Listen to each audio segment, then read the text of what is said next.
I'm sure you heard about the flooding incident in Mokwa, Niger State, where unfortunately figures show that over 700 individuals are missing. You might also have heard about recent attacks and farmer herders clashes in Benue State. There's also the issue of heat waves up north and also sandstorms becoming a norm. But all of this, according to experts, can be traced to climate change and the major culprit, an increase in emissions of methane. What is methane gas? Let's explain it to you. Methane is a powerful but invisible gas. Though less talked about than carbon dioxide, it traps 80 times more heat in the short term, and it's a major driver of extreme weather, heat waves, and flooding.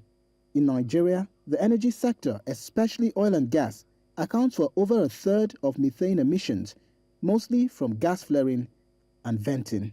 Methane emissions are very, very important for us to control and to understand when it comes to fighting climate change. It's silent, it's odorless, colorless, you can hardly detect it, but the damage it causes is quite intense. Until recently, tracking these emissions was almost impossible. But in 2023, a new standard from the global EITI framework implemented by NATI in Nigeria finally forced oil companies to report their emissions.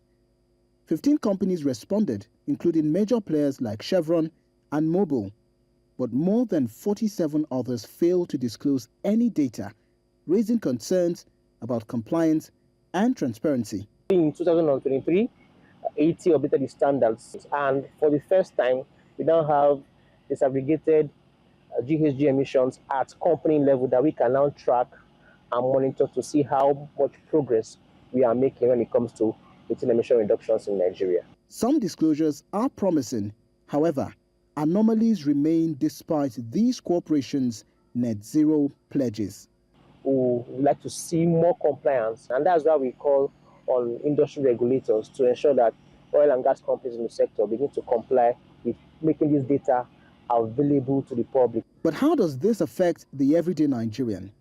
From extreme heat and crop failures to violent displacement, methane-driven climate change is already hitting home. We now have more flood. Because of the increased temperature, we now have increased rainfalls, coupled with our own local infrastructural challenges. We have more stronger winds, higher winds that are causing havoc, destroying homes, destroying houses. Heat strokes are very, very dangerous. In Africa, there were several heat strokes in 2023, which increased in 2024. We also have challenges in the agriculture. With increase in temperature, it affects agricultural output, which means that food security in Nigeria, which is a problem, might also be a bigger problem. Even herder-farmer clashes are linked to methane-driven desertification. There is desertification in northern Nigeria, and because of that, available land for grazing is reducing. So we now have farmer herders moving down southward. These now begin to manifest in clashes between genuine herders and farmers because of the contest for limited resources. Beyond NATI's effort, Nigeria has frameworks like the Nigeria Gas Decarbonization Program. But without full enforcement, these policies remain words on paper. Satellite tracking and civil society watchdog may soon play a bigger role in exposing companies that underreport or dodge responsibility.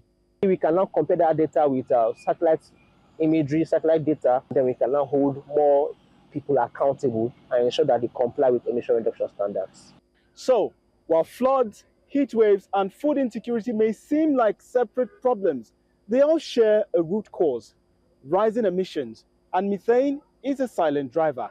The challenge now is for Nigeria to match its climate pledges with real policy enforcement, because when the air we can't see becomes the danger we can't control, every second counts. In Abuja for News Central, Sagir Ibrahim.